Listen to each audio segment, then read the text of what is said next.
Salutare oameni buni! Tomiță vă invită să urmăriți următorul său video. So, let's go! Sunt deja câteva luni de când totul a luat o razna, de când o bună parte din oameni au devenit isterici, destul de iraționali și emoționali. Apoi, politicienii care ne explică ei cum stă treaba, deși habar nu au despre virus și combaterea lor. Mai sunt unii doctori care apar la canalele principale de știri și care, în mare parte, bagă frica în populație, explicând ei cât de mortal și periculos este acest virus. Toate acestea se întâmplă la canalele principale sau oficiale, cum zic ei, iar oamenii se pare că uită din nou niște lucruri foarte importante. Ei uită că mai tot ceea ce se prezintă pe aceste canale TV este decis și aprobat de la cel mai înalt nivel, asta însemnând proprietarii acelor posturi TV din întreaga lume, iar acești proprietari controlează mai tot ceea ce e important: presă, corporații, politicieni. Vorbim despre bancheri, bineînțeles, în ultima instanță, dragilor, în caz că nu știți sau nu vreți să știți. Bancherii controlează mass media oficială și controlează mai tot. Vorbim despre niște oameni interesați doar de următoarele lucruri: să aibă cât mai mulți bani, cât mai multă putere și control asupra populației, pe care apoi o vor manipula exact cum vor ei și doar pentru binele lor. Dar cum poți controla oamenii cel mai ușor?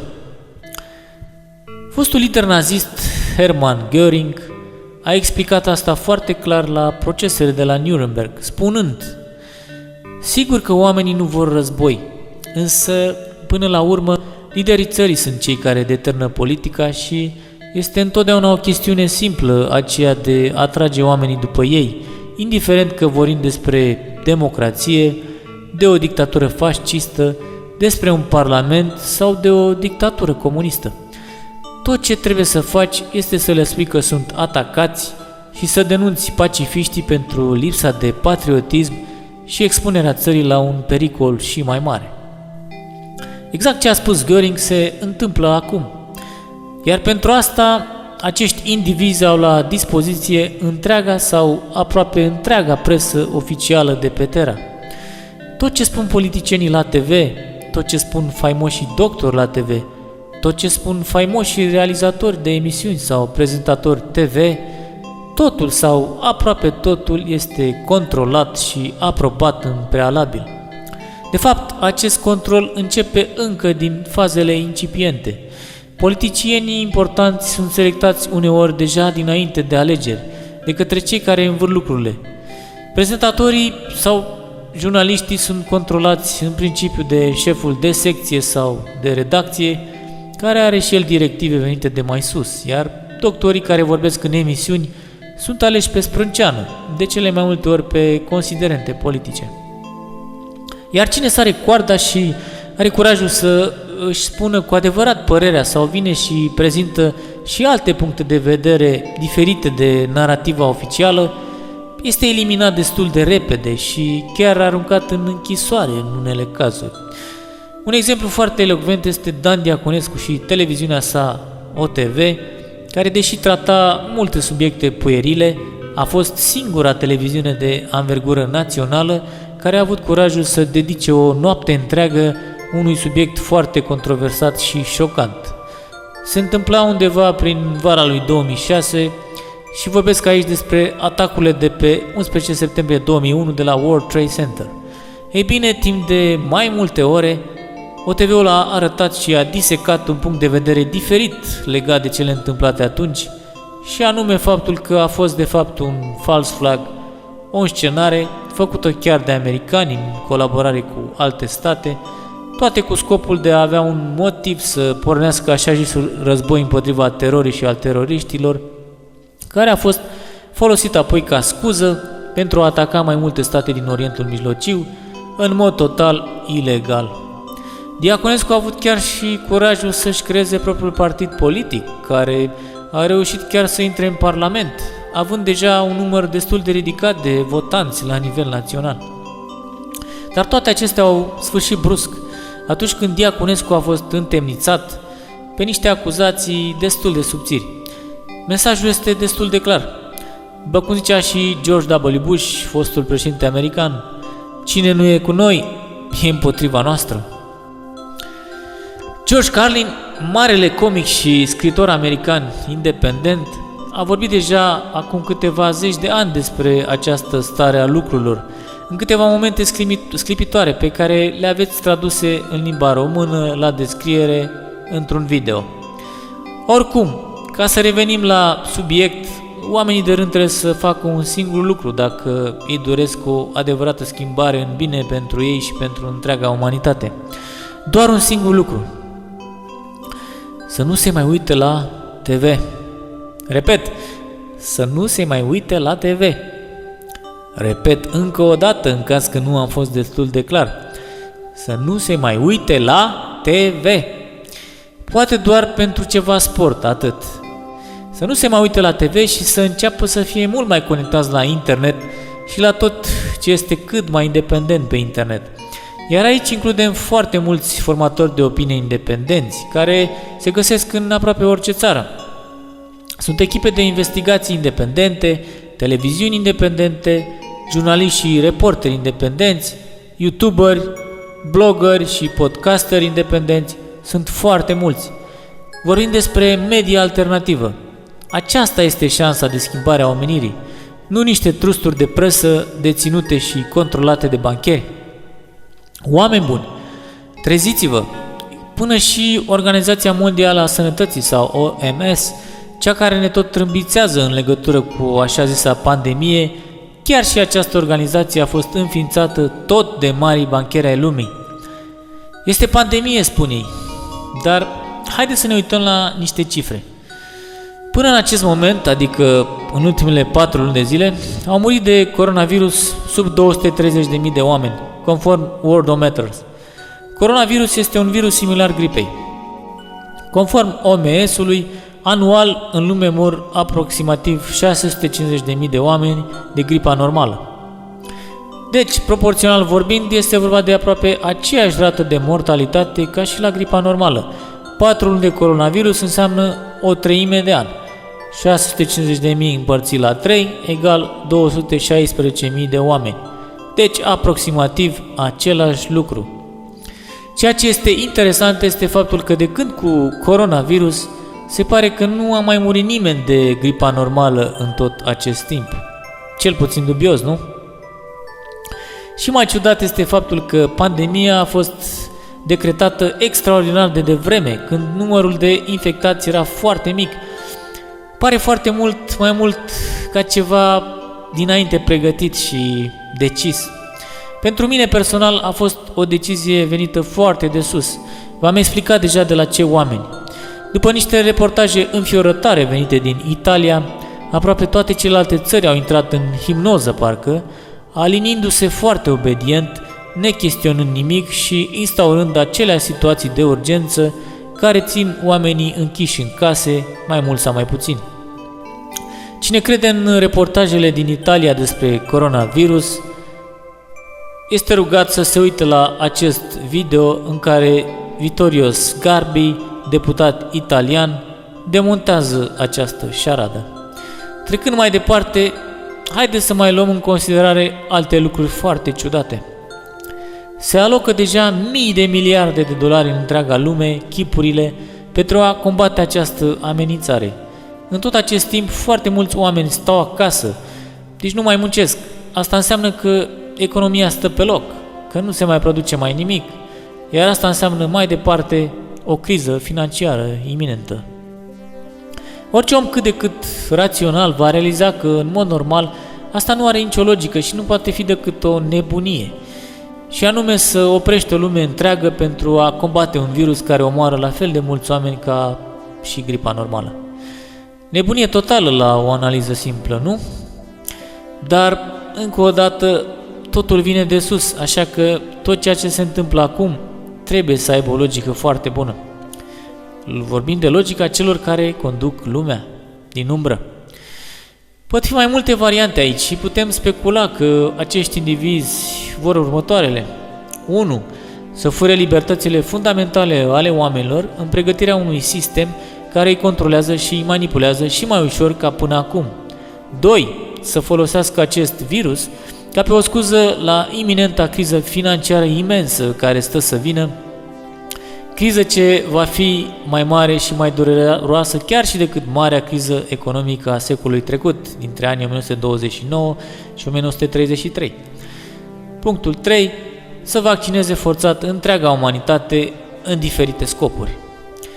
Sau o combinație a celor trei, sau poate altceva, dar sigur, adevăratul motiv nu vi se va spune niciodată la TV, pentru că la TV nu sunteți decât programați. De asta le și spune programe TV.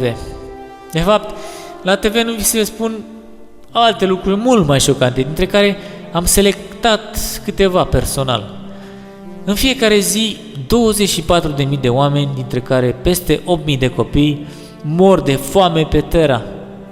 În fiecare zi, repet, în fiecare zi. Și nimeni nu pare a fi șocat sau nimeni nu încearcă să schimbe asta. Dar pentru bugetele militare și pentru a crea noi arme nucleare, ei își permit câte 2000 de miliarde de dolari anual, sumă din care Statele Unite ale Americii cheltuie cam jumătate. Ei bine, doar 3% din bugetul militar american i-ar putea salva de la moarte pe cei care nu au ce mânca. Dar se pare că e mai bine să construim bombe în continuare. De asemenea, anual, zeci de milioane de copii sunt abuzați sexual sau violați de către pedofili, în mare parte. Și nici asta nu vi se arată în fiecare zi la TV, de fapt. Nu-i așa? Nu vi se arată aproape niciodată. Cam asta e lumea în care trăim. Dar vi se arată zilnic o grămadă de chestii puerile și lipsite de cea mai elementară importanță. Banalități de nici 2 lei.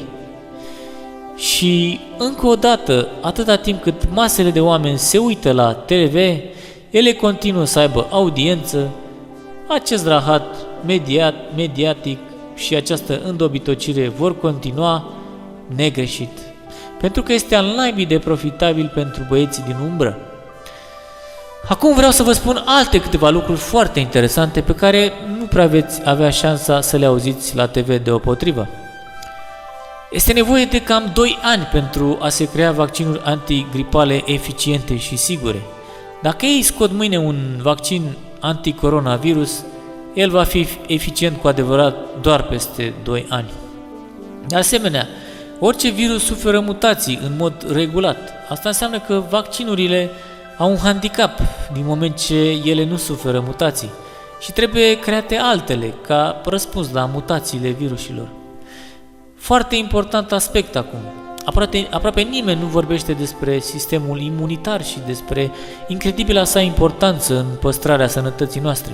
Acest incredibil sistem ne salvează în mod constant de o grămadă de virus și cu cât acesta este mai puternic și mai performant, cu atât mai imuni vom fi la o grămadă de boli. Dar ce trebuie să facem pentru a avea un sistem imunitar cât mai bun? Pentru asta e important să înțelegem cum se formează el. Un nou născut nu are aproape niciun sistem imunitar. De aceea sunt vaccinurile foarte importante pentru nou născuți, care încep să își formeze propriul sistem imunitar încet, încet, atenție, prin contactul cu bacteriile și virusii din mediul înconjurător. Da, ați auzit bine. Pentru a putea învinge virusii, sistemul imunitar trebuie să se acomodeze cu ei pentru a-și putea crea apoi proprii anticorpi. Este ca un antrenament continuu care îmbunătățește în mod constant reacția de apărare a organismului la orice tip de virus. În mod paradoxal, cu cât cineva se expune mai mult la bacterii și virusi, cu atât sistemul său imunitar este mai eficient. Și invers, cu cât cineva încearcă mai mult să dezinfecteze toate lucrurile cu care intră în contact, cu atât acesta își va slăbi sistemul imunitar. Mergând și mai departe și extrapolând, cu cât cineva este mai izolat de viață și de tot ceea ce înseamnă aceasta, cu atât îi va fi mai rău. În același timp, cu cât cineva este mai fericit și are mai puține frici și griji, cu atât sistemul său imunitar va fi mai bun. În alte cuvinte, frica și supărarea nu sunt deloc bune pentru sistemul vostru imunitar. De asemenea, la un sistem imunitar foarte bun contribuie și o alimentație cât mai sănătoasă, mai ales fructe, precum și exercițiile fizice și o odihnă suficientă. Pe de altă parte, lucruri ca tutunul, alcoolismul sau drogurile slăbesc sistemul imunitar. O mare parte din oamenii care mor de gripă sau coronavirus, care este tot un fel de gripă, au abuzat de cele enumerate înainte și, de fapt, aceste lucruri sunt cele care i-au ucis și nu virusul. Același George Carlin a anticipat parcă isteria actuală, având un moment genial de stand-up comedy cu mai mulți ani în urmă, în care a vorbit despre sistemul imunitar, despre cât de important este și de felul în care el însuși l-a întărit în copilărie. Ei bine, copilașul Carlin se juca în apa provenită din canalizare, apă ce conținea excremente și resturi menajere. Veți găsi în descriere un video cu acest moment cu adevărat profetic al lui George. Mergând și mai departe, este foarte interesant și ce tocmai s-a întâmplat pe 20 martie de asemenea. Doi doctori imunologi din California, proprietari ai unei clinici de îngrijiri urgente din Bakersfield, Dan Erickson și Artin Masihi, au organizat o conferință de presă de mare succes care a strâns foarte rapid 5 milioane de vizualizări, după care acest video a fost eliminat și aveți un link în descriere despre povestea asta. Totuși, videoul a fost uploadat din nou în mai multe locuri și veți găsi în descriere alte două linkuri cu întreaga conferință de presă în care cei doi demontează actuala isterie vis-a-vis de coronavirus, explicând o grămadă de lucruri. Cei doi au mai susținut de asemenea că doar cei care sunt bolnavi și într-o stare gravă ar trebui băgați în carantină și monitorizați cu atenție și îngrijiți, bineînțeles. Și ca să încheiem, răspunsul la întrebarea din titlu cred că devine destul de ușor de anticipat. Da, coronavirus este o manipulare ordinară și nu trebuie să fim forțați să stăm în casă izolați. De fapt, este contrar Declarației Universale a Drepturilor Omului, care spune la articolul 13 următoarele. 1. Orice persoană are dreptul de a circula în mod liber și de a-și alege reședința în interiorul granițelor unui stat. Punctul 2. Orice persoană are dreptul de a părăsi orice țară, inclusiv a sa, și de a reveni în țara sa. Deja, unele guverne încep a fi date în judecată de către proprii cetățeni. Eu sper să se întâmple cât mai des, cât mai repede și în cât mai multe țări. Trebuie ca oamenii să se ridice în picioare și să înceapă o adevărată revoluție mondială în sfârșit. Timpul ni se scurge, fraților. Dacă nu facem această revoluție, umanitatea asta nu va mai avea niciun viitor. Este timpul pentru acțiune. Oameni din toate colțurile lumii, ridicați-vă în picioare! Ei bine, cam acesta a fost videoul. Dacă v-a plăcut, puteți da un share sau un subscribe și click pe clopoțel, după care ne vedem în videoul următor, în care voi vorbi despre încă o temă extraordinar de importantă, de care depinde viitorul omenirii. Numai bine tuturor!